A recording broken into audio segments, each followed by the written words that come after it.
Okay, listen. We're going to go for broke.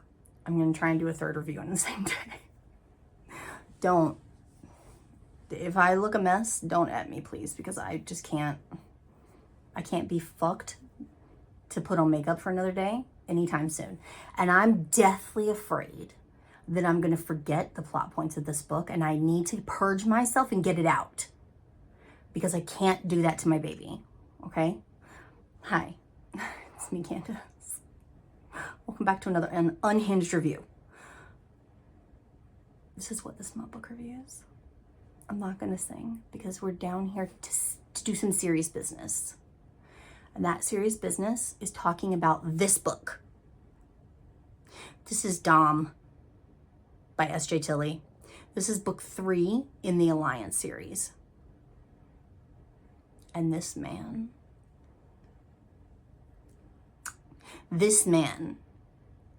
is the end all be all. I'm obsessed with him. Okay? Let's get into it. All right. I'm not going to read the blurb.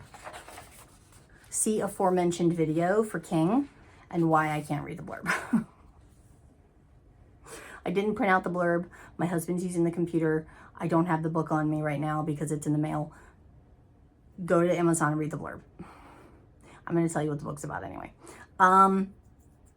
So, the two main characters for this book are... No, wait. Before that. Let me give you the details of the book. That might be helpful. This book and all the books in this series are free to read with Kindle Unlimited. If you want to purchase this book for your Kindle, you can get it for the price of $4.99 right now. If it goes up in the future, don't come for me, okay? I'm giving you the information right now. It's not my fault you're watching this video 2 years from now, okay? I'm only one person. I'm doing my best. Thank you. If you want the physical copy of this book in paperback, you can get it for $15.99 on Amazon. If you want the hardcover, you can get it for $25.99 on Amazon. This book is also available in audio. I listened to the audio, and it is narrated by Chloe Ryan and Jack Callahan. A very good narration duo, if I do say so myself. And I'm fully supportive of them. I love his voice. I'm obsessed with him. You know why? Because he's not fucking Teddy Hamilton. Listen. No shade. As Terry K would say, no shade, just tea. I am so sick of Teddy Hamilton's voice. And it's not that he has a bad voice, because by all means he does not. But when you have listened to 15 back-to-back audiobooks, because he's very hot right now, right? When you've listened to 15 back-to-back audiobooks narrated by Teddy Hamilton, I'm Teddy Hamilton'd out, okay? And it's not just him. There are plenty of other narrators that I do this with. For example, Michelle Sparks, no. Loved her narration in the Queens of Monsters series by J.T. Geisinger. Now, I hear her voice, my brain goes, flatline. I just can't. I've had enough. When I understand that when a narrator becomes popular and they're like super hot at the moment or in that moment, every author thinks I need that person to narrate my book because it's going to get me sales. Totally understandable, by the way. But when you have all these books coming out in very quick succession, all narrated by the same person, the magic is gone. The magic is lost. Okay? So I am Teddy Hamilton out. Jack Callahan, great. I endorse, fully endorse. Chloe Ryan, again, I haven't heard her in too much, fully endorse. Love her. Now, let me tell you what the book's about. One moment while I turn the page in my reading journal. Okay. The two main characters for this book are Dominic, Dom for short, and Valentine, Val for short. If you recall, you will have met Val in book 2 of this series. She is King's half-sister. And Dom, we met in briefly, when I say briefly, I mean briefly, in book 1 and then in book 2. Like, very brief. Was it book 2? Was it book 1? No. Maybe. Book 2. It might have just been in book 2 that we met Dom. Savannah runs away from King, and Dom finds her at a seedy motel and essentially drags her ass back. Dom is 41. Val is 25. So yes, this is an age gap, just like the other books before this one. All of the female main characters in these books, sorry, my lipstick has a long time ago died out because I've been yapping for 3 hours. All the female main characters in these books are plus size, which I really enjoy for plus size representation, because as you can see, I am, right? Okay. So Dom is 41. Val is 20, what did I say, 25? 25. Dom is the leader of the Chicago Mafia. The first 2 books take place in the Twin Cities. This book is predominantly done in Chicago, which I think may have lended to why this is my favorite book in the series so far, because it was a change of pace to the other 2 books in terms of setting and in terms of the amount of recurrence with the first 2 book characters, right? So this book opens with Val in the airport. She is like a graphic designer who works remotely from home, and she travels frequently for her job. So she is in the middle of the airport. She bumps into this, or this man bumps into her. No, this man bumps into another man who then bumps into her. The first man fucks off. We don't know him. The man who actually bumps into her is this super hot god of a man. The way he's described. Normally, buzzed hair does nothing for me. I'm like, this sounds very military, and I'm not a military romance person. So that usually doesn't do anything for me. But he's described as having a shaved head, like buzzed hair, and then tattoos from his neck down all over, like his whole body. And let me just say, the way he was described was very attractive. And it got me from the jump. Because no shade on S.J. Tilly, but Nero and King were described to be as almost identical. Dark hair, I think dark eyes, I can't remember, but there was not a lot of emphasis put on the eye color. But dark hair, goatees, which P.S. also does nothing, normally does nothing for me. I'm a give me a beard or shave it all off type person. Goatees, I don't find particularly attractive. A lot of people do, which is fine. But for me, I'll take a full beard any day, or like 5 o'clock shadow, short scruff, right? That's hot. So I believe that Dom also is described as having a goatee, but in my brain, there was nothing there. Like, I disappeared it. Sorry. Anyway, this hot man bumps into her at the airport. The strap on her very worn down book bag breaks. He insists on taking her to buy her a new bag. She also drops her cookie that she bought from like the airport bakery, and he insists on getting her another cookie, even though she's plus size. And she's like, I didn't really need the cookie to begin with. And he's like, yes, you do need the cookie. Eat the cookie. Okay. He takes her to a very expensive, like Louis Vuitton type airport luggage thing and buys her a very expensive bag. She's like, you don't need to do that. You don't have, right? She has a little bit of money. She's not bad off. Val is the illegitimate child. She's the product of an affair between King and Aspen's father and an unknown woman, right? She grew up with only seeing her dad like once a month. And for her, she didn't understand why her dad, they didn't live with her father. And her mother was a drug addict and very mean, like very mean to her. And it wasn't until her father passed away when she was 9 and they attended the funeral, sitting in the very back row, where she learned that her father was married and had 2 kids. And she wasn't part of that family. And that fucked her up internally, like trauma. That mentally fucked her up.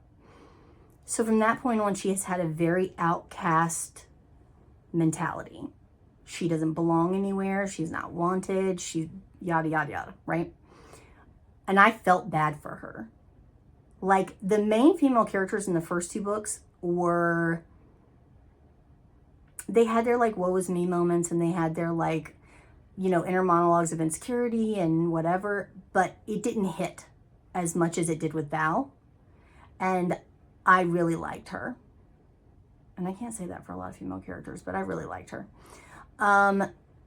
So this man, Dom, bumps into her, breaks her bag, insists that she get a new bag, get a new cookie.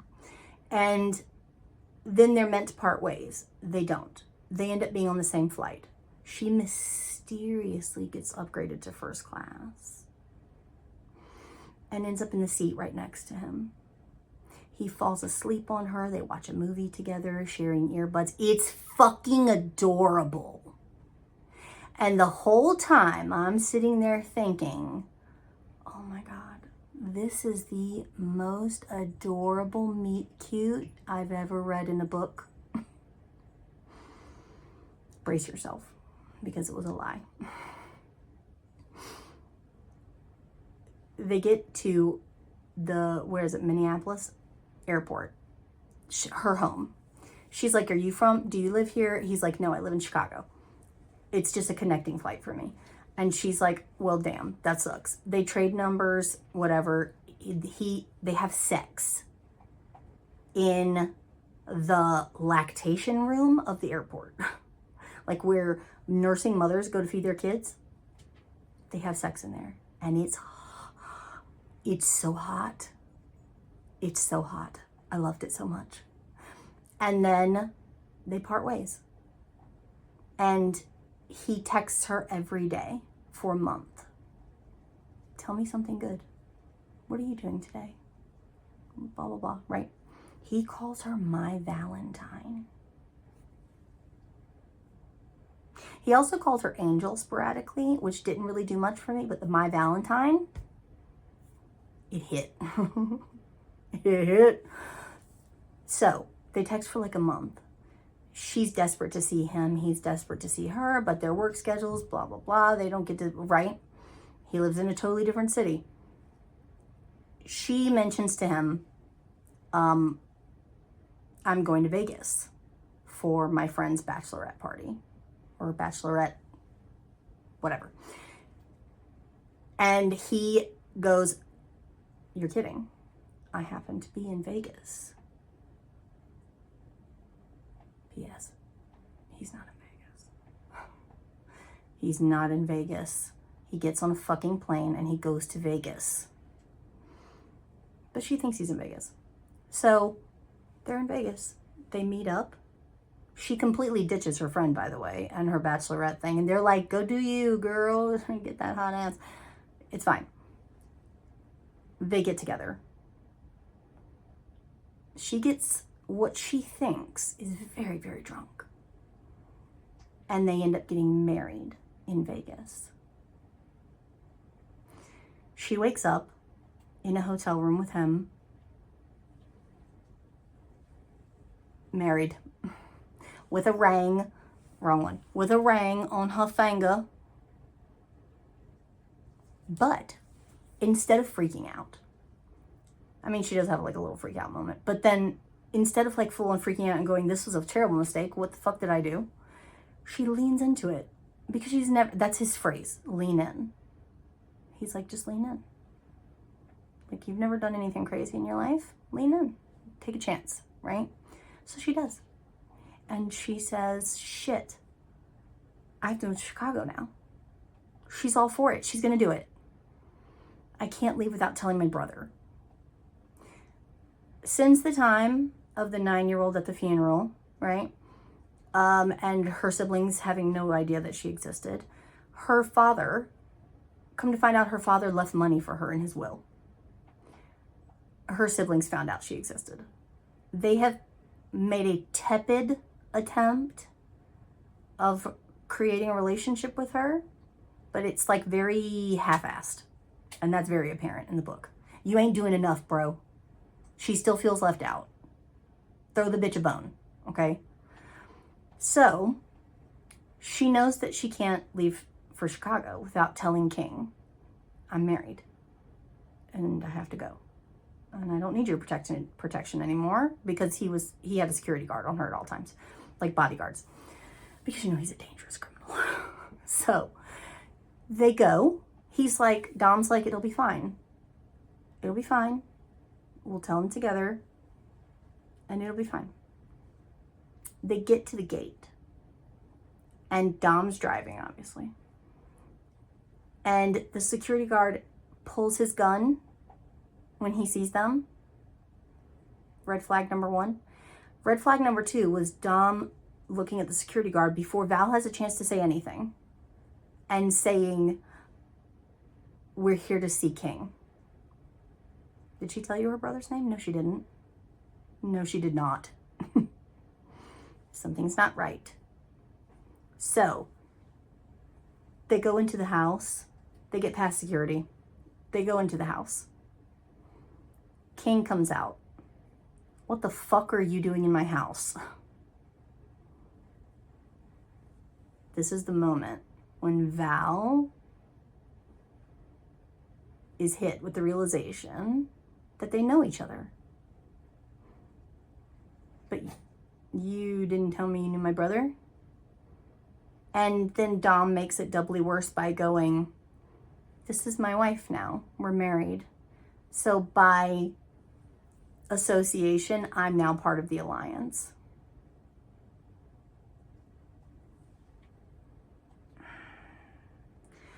When this happened, when this moment happened, I stared off into space having an existential crisis for a solid 5 minutes.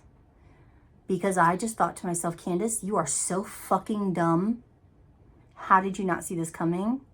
The whole time I'm thinking, they're gonna go to the house. Dom's gonna see King and go, oh shit, you're King's sister? What a coincidence. I do know him. And that's how it would play out. No. This motherfucker trapped her in a marriage in order to gain the backing of the alliance to protect his family because he's got shit going on in Chicago.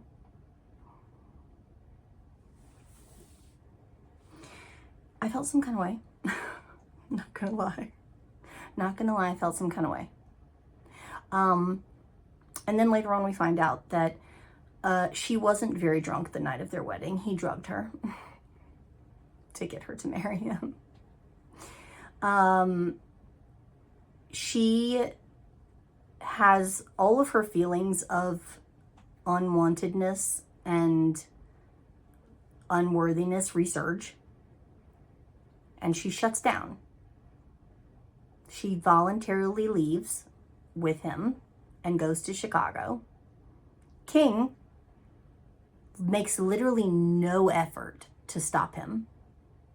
Like, she's crying in front of him. She doesn't understand what's happening, or she's just now starting to understand that she's been fucking betrayed. And she's crying. And he's more concerned with this guy being in his house and weaseling his way into the alliance than he is his sister who's standing there crying. And then he just lets her walk out the door with him. Not, I'm going to put a fucking gun to your head. My sister's not going anywhere. Get her out of this marriage. No, he just lets her go. And that made me, that pissed me off. But she shuts down. She goes back with him to Chicago. On the way there, she pulls her wedding ring, her engagement ring or her wedding ring off, and she chucks it out the window of the car, which I really appreciated. I loved that part. But he asks her, are you gonna wear my ring? If I get you another ring, are you gonna wear it? And she flat out tells him, no, I'm not. Okay. The next morning, she wakes up and her whole left hand has been tattooed with his name on it. Like bands, 2 on this knuckle, 2 on this knuckle. Dominic, Dominic, Dominic, Dominic. He drugged her again so she wouldn't feel the pain of the tattoo. He's unhinged, okay? And we haven't even gotten to the worst of it. Slow down. So from that point on, you have him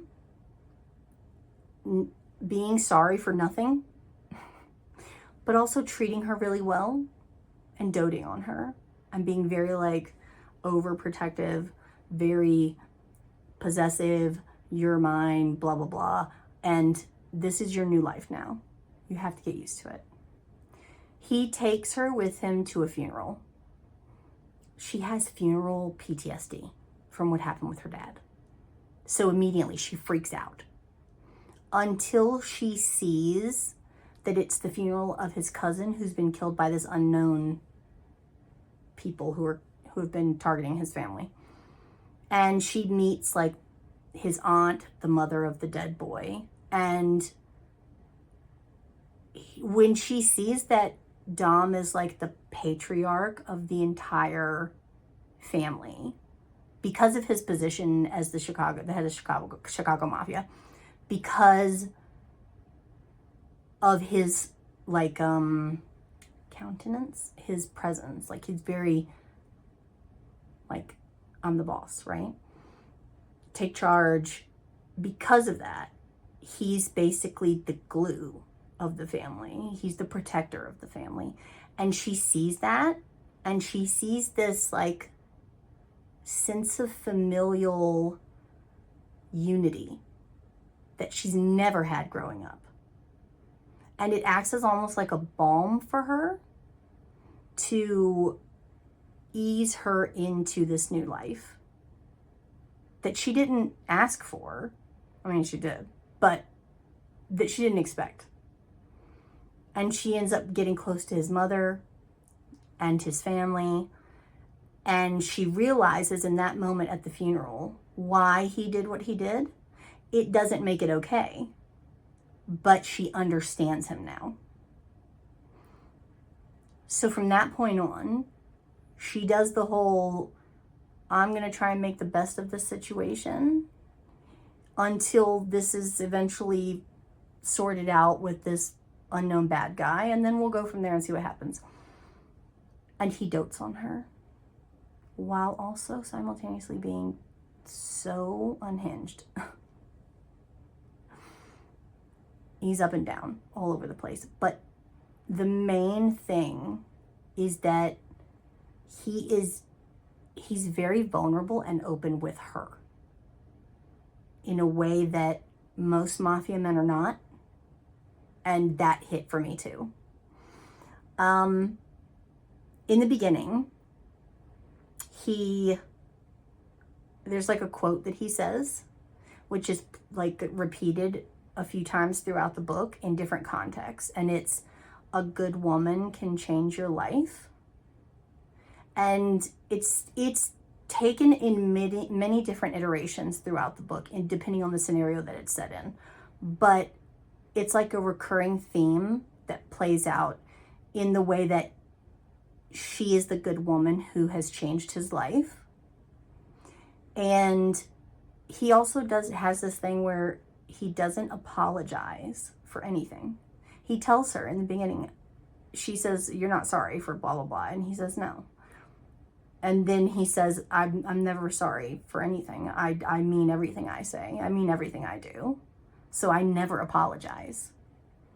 And throughout the book, it irked me that he never apologizes for all of the shady shit he did for her or did to her, up until the very end. And then he does something or says something that literally unirked every irk inside me. It was like putting a key into a lock. And all of my resentment, all of my hurt, all of my feelings of negativity towards this man and his shady actions just went poof. Everything's fine. You were justified in what you did, sir. It's fine. I'm going to tell you what that is. But first, so they're essentially living life as husband and wife.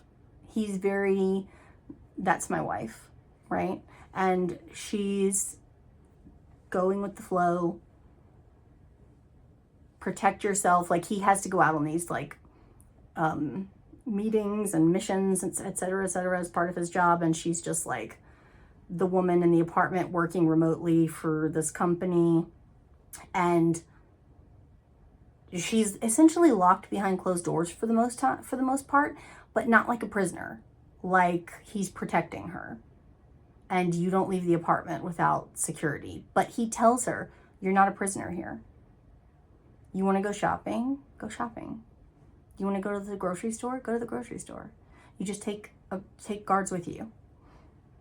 And he presents it as, "You are my wife. You are not a hostage. You are my wife."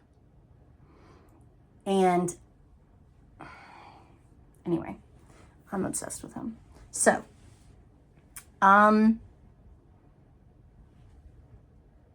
they eventually find out who's after his family. He then has to call in King and Nero and the Alliance to back him up to go on this mission to kill the person that's coming and killing, like sending out hitmen to kill his family. After he gets back, there's like a point where there's like, you know how most books have like a third act breakup? A recurring theme in these books is instead of there being a third act breakup, there's a third act like near death experience, right? And in this one, the thing that got me was he takes 2 bullets to the chest to protect her. Like, their car gets rammed into and flipped, and a gunman, there's a shootout, etc., etc. He takes 2 bullets to the chest trying to protect her. And King has taught her how to shoot since, like, she found out he's in essentially the mafia and whatever.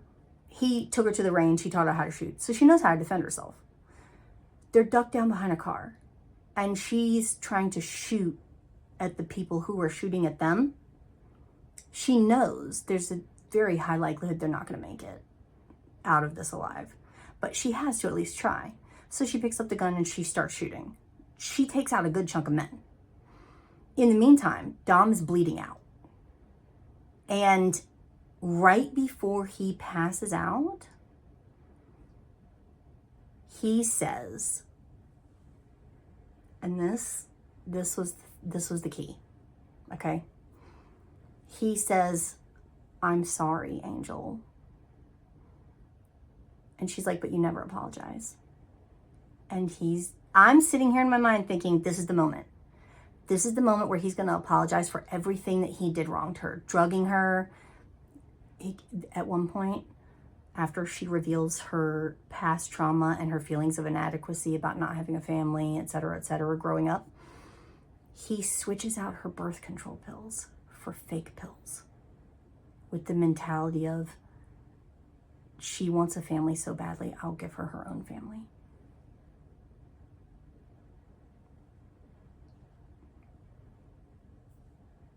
The misogyny is so loud. And yet, it was music to my ears. I loved that. I was obsessed.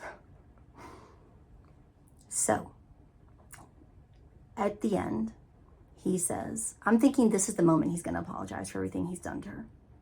No. He says, I'm not sorry for taking you. I'm sorry for leaving you. Because he knew he was about to die. If I tell you, my chest nearly exploded. Anyway, he doesn't die. He survives. He heals. He's now part of the Alliance. They live happily ever after. The very end introduces a character that's kind of been playing out in the background that they think is a really bad guy. And he like comes up to them in a restaurant and he's like, hey, it's me. And they're like, oh fuck, we're getting ready to have a shootout. And he's strapped up with like live grenades. Overkill much? But he's like, I'm not here to fight with you. I'm just here to tell you, I'm not who you think I am. Because up to this point, they think that he's the head of the human trafficking ring that's been infiltrating their territories. He's not. His book is next. Book 4. Anyway, that was the end of the book. I was obsessed. Up to date, this is my favorite from the whole series. I'm obsessed with Dom. I really liked Val. What more can I say? On a scale of 1 to 10, 9.5. I loved this book. I was obsessed with this book. Would I recommend this book to other people? Yes. Would I recommend this series for you to read? Yes. They're all free to read in KU. You have no excuse. Do it. I think that's it. Anyway, thank you so much for joining me. I'm going to run out of storage soon, so I have to leave.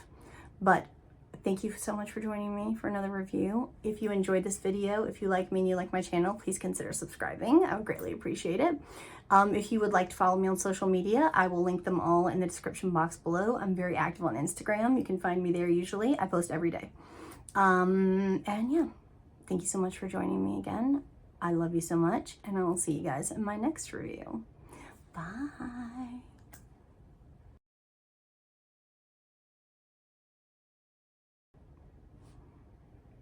Okay, I think that's it. My storage is full, literally. I got a notification. My storage is full. I had to delete shit just to be able to record this bit. I have to go. I love you. I will see you. Will there be, I don't know.